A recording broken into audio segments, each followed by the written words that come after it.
Eu quero falar sobre o Evangelho de Lucas, no capítulo 24, no versículo 13, 35, onde a palavra de Deus narra a vida de dois discípulos que iam em direção ao caminho de Emaús.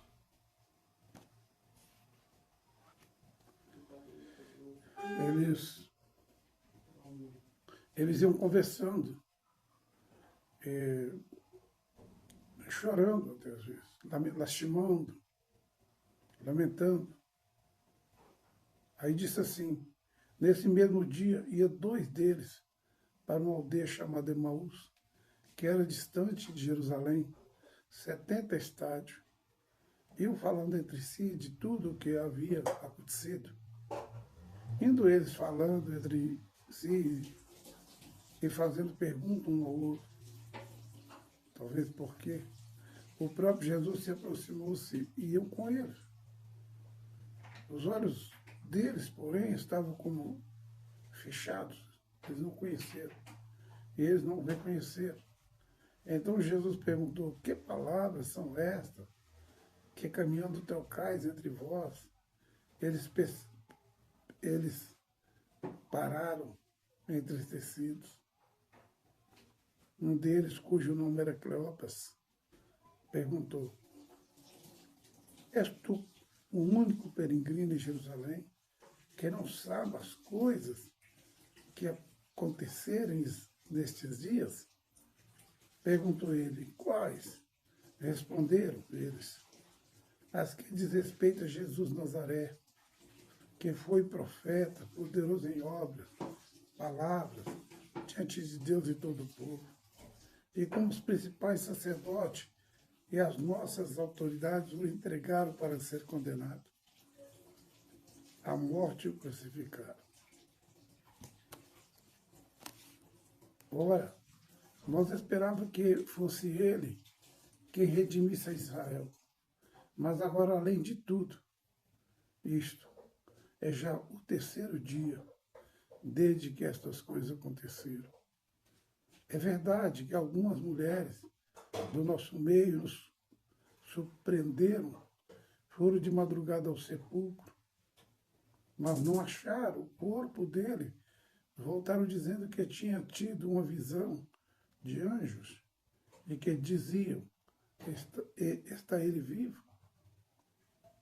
Alguns dos que estavam conosco foram ao sepulcro e acharam ser assim como as mulheres haviam dito, mas eles não viram.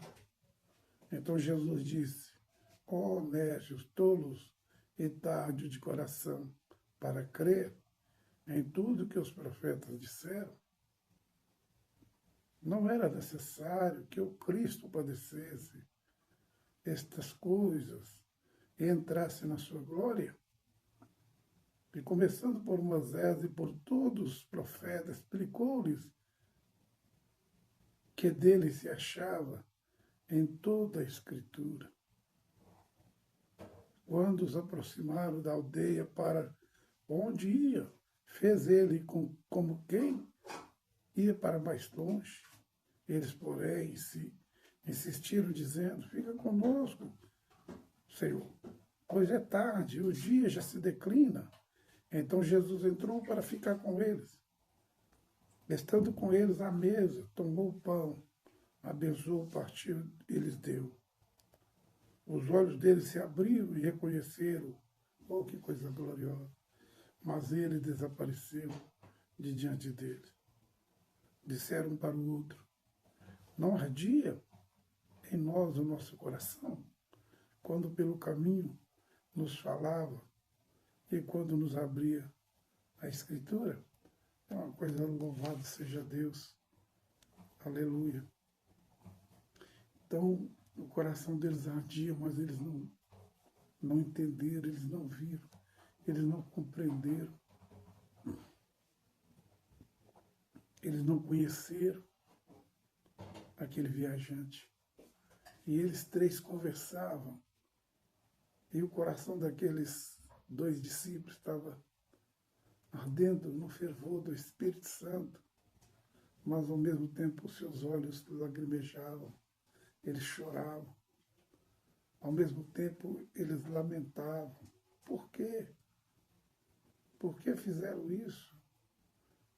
Nós esperávamos que Jesus nos redimisse Israel. É porque eles estavam pensando no natural do homem, eles achavam que Jesus ia governar esse mundo nessa época. Mas Jesus ele não veio para governar o mundo nessa época. O Senhor Jesus ele nasceu como cordeiro que tira o pecado do mundo. João 1:29. Hoje ele é o Salvador. Ele nasceu como cordeiro, ele era o cordeiro. Hoje ele é o Salvador. Ele anunciou, disse a eles para pregar o Evangelho para todas as pessoas, porque ele vai voltar. Quando ele voltar, ele conclui o seu ministério de Salvador. Ali ele concluiu o ministério de Cordeiro, quando eles o mataram. Alguém diz que Jesus falhou? Não, Jesus não falhou. Jesus cumpriu o seu ministério de Cordeiro, que tira o pecado do mundo, porque era o costume dos judeus imolar. Era um costume e era também um dito de Deus, porque derramando o sangue do inocente, era apaleado, era perdoado, era para perdoar os pecados através do derramamento daquele sangue, daquele cordeiro, daquele animal, daquele pombo. Então Jesus veio e assumiu esse lugar de pombo, de cordeiro, de ovelha, para ser o último sacrifício e, além do mais, ser o último sacerdote. Nós, voltando lá, nós vamos ver que Jesus ele veio da tribo de Judá, está escrito em Hebreus capítulo 7, versículo 14. Moisés não havia dito sobre nenhum sacerdote naquela época da tribo de Judá. Eram todos da tribo de Levi. E Jesus foi o único sacerdote da tribo de Judá, da linhagem de Davi. Porque Maria era da linhagem de Davi. Então Jesus ele veio cumprir a missão de cordeiro. Por isso, era necessário ele ser morto. Se ele não fosse morto, a missão realmente teria falhado. Mas ao morrer, ele teve a vitória, ele venceu. Ao morrer, às vezes Satanás bateu palma, alguém bateu palma, achando que estava tudo terminado, mas não estava. Ao morrer, ele venceu a missão de cordeiro. Ao ressuscitar, ele venceu a missão de Salvador. Tanto é que hoje ele é o Salvador.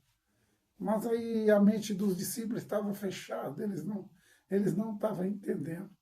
Eles começaram então a lastimar, a chorar. E o Senhor Jesus então aparece para eles. E como um viajante comum, começou a perguntar a eles. E eles lamentaram e diziam a Jesus. E Jesus disse assim, ó tardos de coração, você nunca leu o que diz o profeta, o que diz Moisés?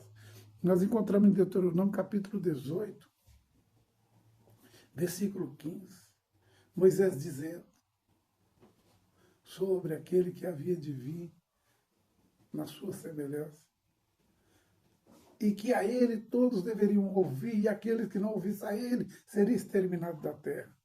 E Jesus começou a explicar para eles. E quando chegou nas suas moradias, Jesus despediu deles. E eles insistiram, não, Senhor, fica conosco, Senhor. Já está tarde, já se declina o dia. O deserto é muito longo, muito perigoso. Aí o Senhor Jesus então entrou com eles. E ali eles entregaram o pão, e Jesus então partiu o pão, deu graça. E eles reconheceram Jesus. Deus apareceu. Louvado seja Deus. Então o Senhor Jesus, ele cumpriu a missão de cordeiro. E agora ele está cumprindo a missão de Salvador. Como? Ele diz, e de ficar em Jerusalém nem até que seja recebido, que receba o Espírito Santo. Eles foram para Jerusalém, ali eles foram cheios do Espírito Santo. E ali eles estavam até com medo, trancafiados ali dentro daquela sala em Jerusalém. Mas quando eles recebem o Espírito Santo, eles abrem as portas, pregam a palavra, dá vida pelo Evangelho, dá vida pela palavra de Deus. Isso é que é missão. E começa a falar de Jesus. Louvado seja Deus. Louvado seja Deus. Eles perdem o medo e criam coragem.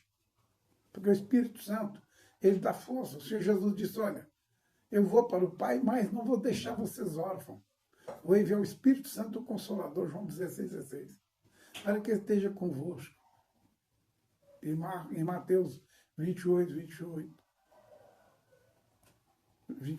18 e 19, 20, ele diz, e de ensinar as nações, batizando em nome do Pai, do Filho e do Espírito Santo, ensinando a guardar tudo que eu vos tenho mandado, e estou convosco todos os dias até a consumação do século. Então ele diz, ide.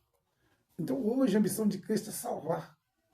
E salvar através da operação do Espírito Santo. Salvar usando os seus discípulos, teus servos. Deus quer usar você para salvar a alma. Deus quer usar você como apóstolo, como discípulo, como evangelista, para ganhar alma, para o reino de Deus. Dar lugar para o Espírito Santo de Deus, para você ser um ministro, ser um obreiro, ser um instrumento nas mãos de Deus. O que importa ao Criador é salvar as almas. Jesus, ele veio para salvar, e hoje ele é o Salvador. Antes ele era o Cordeiro que tira o pecado do mundo. Ele morreu, ele derramou seu sangue, ele foi imolado. Porque sem derramamento de sangue não há remissão de pecado. E é necessário também que o testador morra.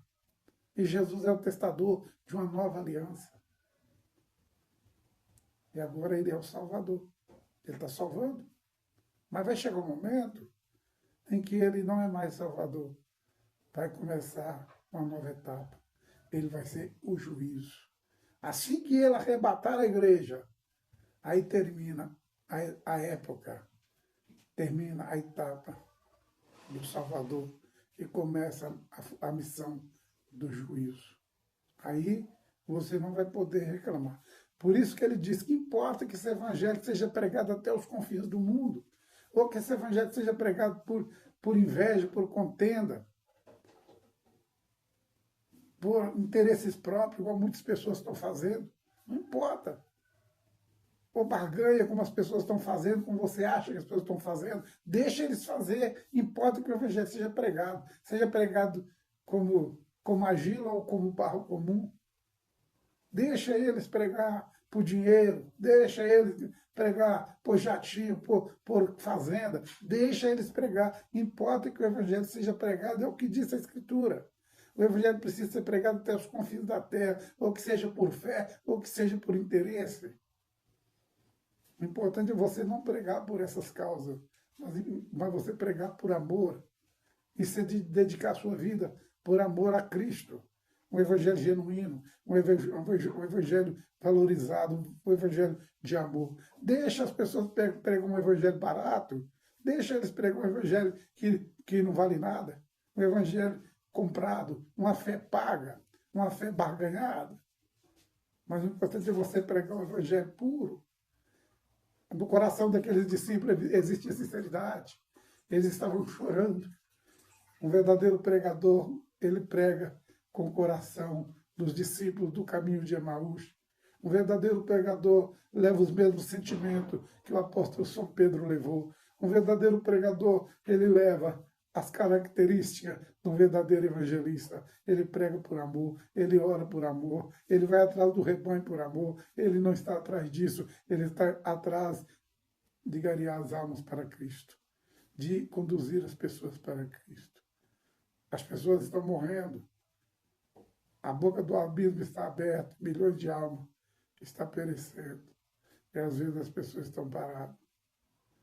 Dobra a manga da camisa. Ide. Ide pregar o evangelho a toda criatura. Quem crê e for batizado será salvo. Quem não crê será condenado. Mas o importante é você ir pregar. Levanta desse banco, levanta dessa cadeira. Sai dessa sala de televisão. Pegar essa mão da camisa e ir pregar o evangelho do Senhor Jesus. Louvado seja Deus. Porque essa missão está terminando. Está aproximando o tempo do julgamento. Que Deus em Cristo nos abençoe.